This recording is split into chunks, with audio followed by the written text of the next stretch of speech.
Everyone, this is your educator Apoorva और आज हम महाराष्ट्र सेट के डेवलपमेंटल बायोलॉजी के सीरीज के 2024 के क्वेश्चन देखने वाले हैं। 2025 के क्वेश्चन मैंने ऑलरेडी अपलोड कर दिए हैं। अगर आपने वो वीडियो नहीं देखा है तो जाकर आप वो वीडियो देख सकते हैं। तो चलिए आज का सेशन स्टार्ट करते हैं। अगर मेरी ये सीरीज आपको अच्छी लग रही है तो प्लीज़ मेरे चैनल को सब्सक्राइब करना ना भूलें। अलॉन्ग विद दैट अपने फ्रेंड के साथ ज़रूर इसे शेयर करें ताकि उनको भी इससे हेल्प हो जाए। तो चलिए आज का क्वेश्चन स्टार्ट करते हैं। पहला क्वेश्चन बहुत सिंपल पूछा है। इस क्वेश्चन में सिंपली हमसे ये पूछा है कि which one of the following extra embryonic membrane are found as a unique feature in the terrestrial vertebrates only. So ये जो क्वेश्चन है ये रिलेटेड टू द इवोल्यूशन भी है, समवॉट इवोल्यूशन से भी रिलेट करता है। और ये जो एक्स्ट्रा एम्ब्रियोनिक स्ट्रक्चर है मोस्टली हम डेवलपमेंटल बायोलॉजी में पढ़ते हैं, इसलिए ये क्वेश्चन मैंने यहाँ पर ही लिया है।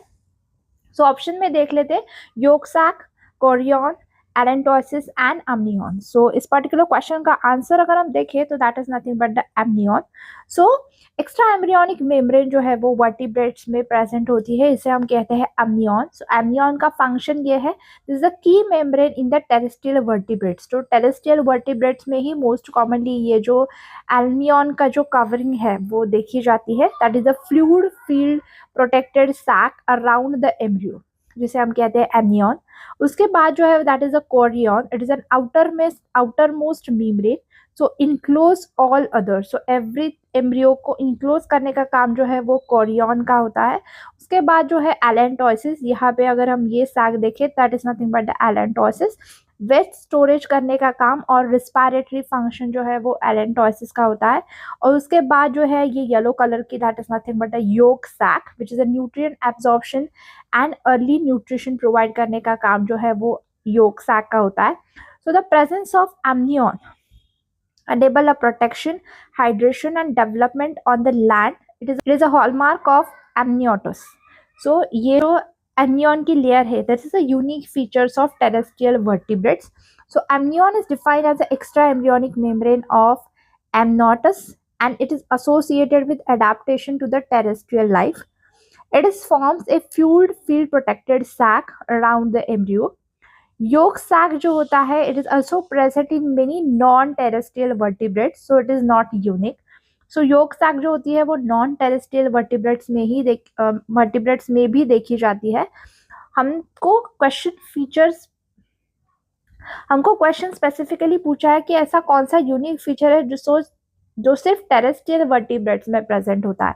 So chorion and allantois occur in the amniotus, but it is a classical unique defining features emphasized for the terrestrial vertebrate is nothing but the amnion. So specifically terrestrial vertebrates में क्या unique feature होता है तो that is nothing but the amnion layer. इसलिए इस particular question का जो answer है that is nothing but the amnion। इसका रखना है कि ये जो अलग अलग एक्स्ट्रा एम्ब्रियोनिक मेम्ब्रेन्स है उसके फंक्शंस क्या है, मतलब क्वेश्चन पूछा जा सकता है कि योक सैक का फंक्शन क्या है, कोरियन का क्या है, amnion का क्या है, एलेंटोसिस का क्या है। तो ये हमें यहाँ पे याद रखना है ताकि अगर इससे क्वेश्चन आ जाए तो हम इजीली सॉल्व कर सकें। I hope you got this particular question. हम आगे बढ़ते हैं। यहाँ पे पूछा है that is related to the cell adhesion factor, जिसमें कैडरीन प्रोटीन्स प्रेजेंट होते हैं। इस क्वेश्चन में अगर हम देखें तो क्वेश्चन में पूछा है the formation and migration of epiblast as a sheet of the cell during the gastrulation in the zebra fish require the expression of. So question में P cadherin, R cadherin, N cadherin और E कैडरीन, ये जो cells है वो क्या होती है, migrate होती है in the form of epiboly process. हमने पिछली बार भी देखा था इपीबोली मतलब एक कवरिंग का फॉर्मेशन करना, सेल को बाहर से कवर करना। So this is nothing but the epiboly. So यहाँ पे इपीबोली की प्रोसेस हो रही है। लेट इपीबोली नियरली 90% सेल को मतलब एम्ब्रियो को यहाँ पर क्या कर दिया है, कवर कर दिया गया है। सो ये जो कवरिंग है मतलब एक सेल दूसरे सेल को कवर कर रही है, अटैच कर रही है, इस अटैचमेंट में जो कैडरीन प्रोटीन हेल्प करते हैं that is nothing but the E cadherin. So अगर हम देखें so E cadherin molecule at the cell junction, so एक सेल को दूसरे सेल में कनेक्ट करने के लिए ये जो मॉलिक्यूल्स यहाँ पे प्रेजेंट है that is nothing but the E cadherin जो सेल अडेजन का काम करती है। So E cadherin maintain the adhesion between the migrating epiblast cells, जो सेल माइग्रेट कर रहे हैं उस माइग्रेटिंग सेल्स को, मतलब इपीब्लास्ट फॉर्म करने वाली सेल्स का जो माइग्रेशन वहाँ पे हो रहा है उनको हेल्ड करने का काम, उनको पकड़ कर रखने का काम जो कैडरीन प्रोटीन करती है, that is nothing but the E cadherin. So E cadherin express होता है कोएजिन सेल शीट पे. It's a proper epiblast migration during the gastrulation. So E-cadherin is essential for the formation and coordinate migration of epiblast cells as a sheet during the zebrafish gastrulation. It's mediate the cell-cell adhesion, helping the epiblast remain cohesive during the movement. So एक दूसरे को पकड़ कर वो रख सके, इसीलिए ये ई कैडरीन वहाँ पे हेल्प करती है. The loss and reduction of E cadherin, अगर वो ई कैडरीन लॉस हो जाए तो that disturb the epiboly and cell migration pattern. So cadherin such as P, R and N, it is not likely to be the answer for this particular question.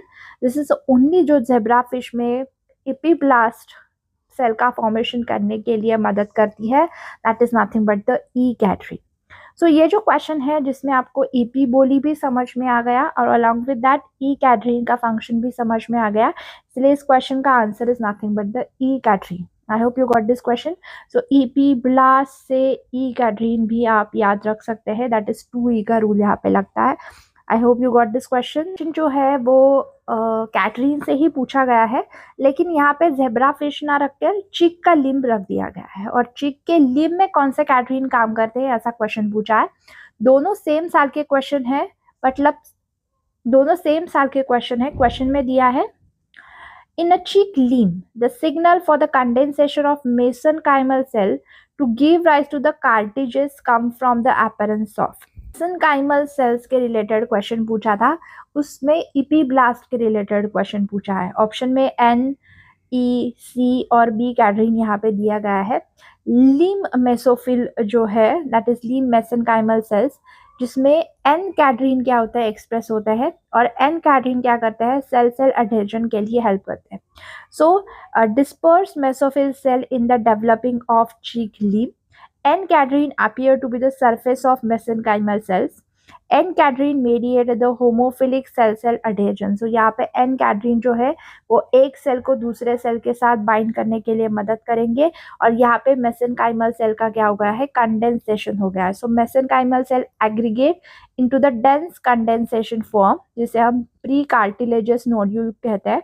ये cell आगे जाके क्या करेगी bone का formation करेगी. Session produce to differentiate into cartilage through the chondrogenesis. So वो आगे जाके क्या करेंगे कार्टिलेजेस का फॉर्मेशन करेंगी.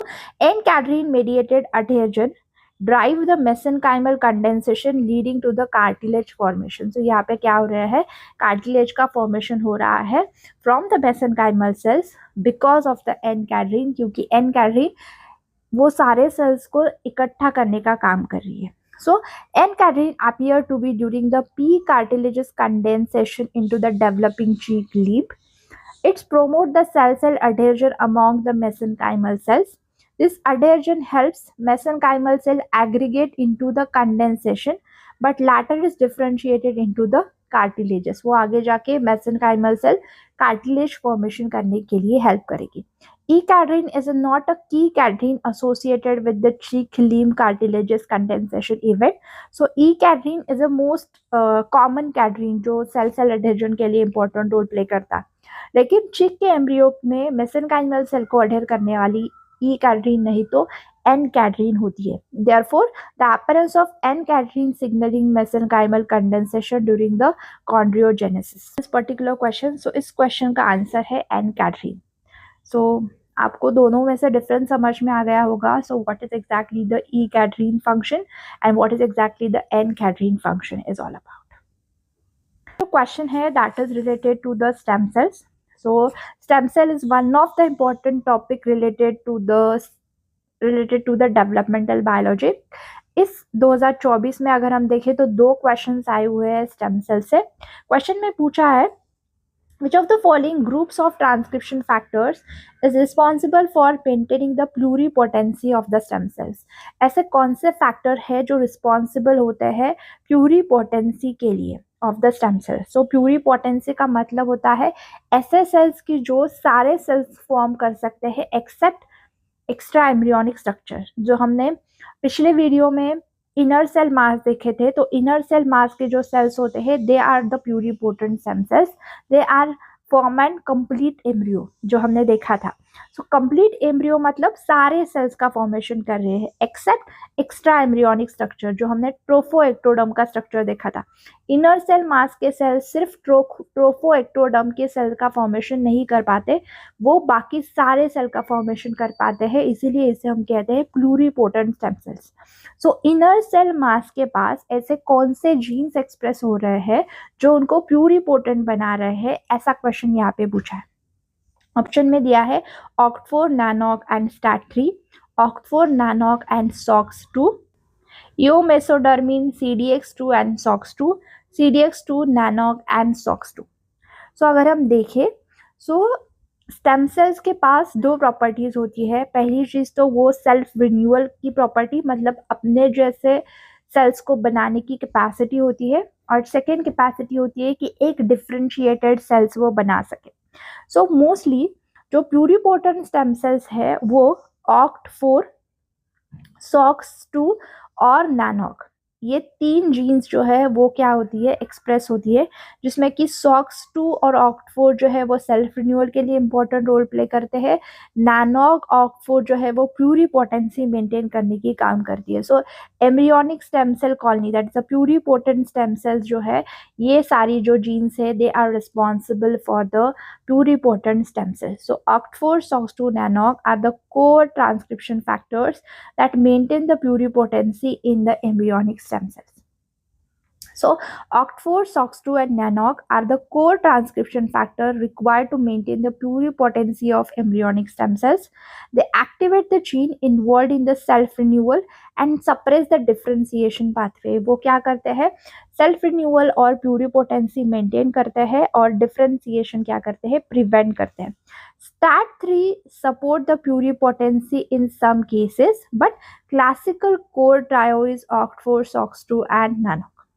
सो CDX2 एंड ईओमेसोडर्मिन, ये जो दो जीन्स है दैट इज यहाँ पे CDX2 और ईओमेसोडर्मिन, ये जो जीन्स है that are associated with the trophoblast cells. Trophoblast means inner cell mass के बाहर की जो सेल होती है इसे हम कहते हैं ट्रोफोब्लास्ट सेल्स। तो मेसोडर्मी, ये जो सेल्स है they are associated with the trophoblast cells. So the linear specification के लिए इंपॉर्टेंट रोल प्ले करती है, ट्रोफोब्लास्ट के लिए इंपॉर्टेंट रोल प्ले करती है, but they are not associated with the inner cell mass, so not maintain the pluripotency of stem cell identity. इसलिए core pluripotency जो ट्रायो है that is nothing but OCT4, SOX2 and NANOG। I hope you got this question. इसलिए इस particular question का answer अगर हम देखें that is nothing but the B, OCT4, SOX2 and NANOG। I hope you got. So ये question जो है that is nothing but the mid blastula transition is a point in the development when. So mid blastula transition क्या होता है, ऐसा simple question यहाँ पे पूछा है। The transition of maternal mRNA is initiated, the cell differentiation is fixed, cell division in the zygote begin and transcription of the zygotic genes begin. So ऐसा कुछ क्वेश्चन यहाँ पे पूछा है। So what is exactly the mid blastular transition? So early zygote में जो cell zygote के बाद क्लीवेज स्टार्ट करती है, तो क्लीवेज स्टार्ट करने के बाद जो सेल्स फॉर्म होती है उसे हम कहते हैं अर्ली क्लीवेज। अर्ली क्लीवेजेस में जो सेल्स होते हैं उनके पास जो प्रोटीन्स एक्सप्रेस हो रहे हैं, जो जीन एक्सप्रेस हो रहा है, वो एक्सप्रेस कहाँ से होता है, जो जीन्स जो प्रोटीन्स उसके पास ऑलरेडी प्रेजेंट हो, मतलब मैटरनली कंट्रोल होते हैं। जो जीन्स उसको मैटरनली मिले हैं वो उसी जीन का एक्सप्रेशन करेंगे, वो उसी प्रोटीन का एक्सप्रेशन करेंगे, उसे हम कहते हैं मैटरनल कंट्रोल। सो जिसमें अर्ली क्लीवेज स्टेज हो। मिड ब्लास्टुलर ट्रांजिशन की फेज ये होती है जहां पे मैटरनल जीन्स अब एक्सप्रेस ना होकर जाइगोट खुद के जीन का एक्सप्रेशन करना स्टार्ट करेगा, खुद के प्रोटीन का फॉर्मेशन करना स्टार्ट करेगा, उसे हम कहते हैं जाइगोटिक ट्रांजिशन और zygotic control. So mid blastula transition is nothing but maternal gene to zygotic gene का expression. So the maternal mid blastular transition mark the maternal to the zygotic transition in the development. So यहाँ पे होती है activation of zygotic genome, transcription of zygotic genes begin, maternal mRNA begins to degrade, cell cycle lengthen हो जाती है, asynchronous हो जाती है, the developmental control shift from maternal to the zygotic। So option में एक्सप्लेनेशन एक बार देख लेते हैं। During the early cleavage development is controlled mainly by the maternal mRNA and the proteins are already present in the egg. At the mid-blastoid transition, zygotic genome activation is begin. Therefore, transcription of the zygote start at the mid-blastoid transition, जहाँ पे zygotic gene का expression start हो जाता है। So, maternal mRNA is progressively degraded after this transition. जो maternal mRNA है वो degrade हो जाएगा और zygotic जीन वहाँ पे एक्सप्रेस करना स्टार्ट हो जाएगी। सो इस पर्टिकुलर क्वेश्चन का आंसर अगर हम देखें, that is nothing but the transcription of zygotic gene begin. So this is the event जहाँ पे मिड ब्लास्टोइड ट्रांजिशन होता है। I hope you got this question और इसका आंसर आपको समझ में आ गया होगा what I am trying to explain to you. Question जो है that is again related to the stem cell. Stem cell से इस साल 2 क्वेश्चंस पूछे गए हैं। इस क्वेश्चन सिंपली ये पूछा है कि which of the following is not property of stem sales. यहाँ पे कौन सी प्रॉपर्टी स्टेम सेल की नहीं है, ऐसा क्वेश्चन पूछा है। ऑप्शन में दिया है ability to self renewal, ability to differentiate into different cells, different types of cell. They are unspecialized cells with cell marker and they are actively dividing cell with cell marker changes. So what are the not property of stem cell ऐसा पूछा है। तो पहली चीज तो stem cells जो है उनके पास सेल्फ रिन्यूअल एबिलिटी होती है, मतलब ये जो सेल्स है वो खुद के जैसी सेल बनाने की कैपेसिटी रखते हैं, that is nothing but the self renewal capacity. Second इसकी प्रॉपर्टी है डिफरेंशिएशन की, मतलब they have ability to form a different types of specialised cells. ये जो स्टेम सेल्स होती है वो डिफरेंशिएट होती है और अलग अलग टाइप के सेल फॉर्म करने की कैपेसिटी रखती है, इसे हम कहते हैं differentiation capacity. Unspecialized with the cells, so ये जो सेल्स है they having an express specific stem cells markers. So the unspecialized cell है, मतलब जो जीन्स वहाँ पे एक्सप्रेस होगी, जो सिग्नल उनको मिलेगा वैसे वो क्या करेगी सेल्स में डिफरेंशिएट होगी। Are mostly question means they are not actively dividing and maintaining the stable expression of stem cells marker. इस पर्टिकुलर क्वेश्चन का आंसर अगर हम देखें, so they are actively dividing cell with the cell marker change है, यहाँ पे गलत दिया है। So they are not actively dividing cell with cell marker changes.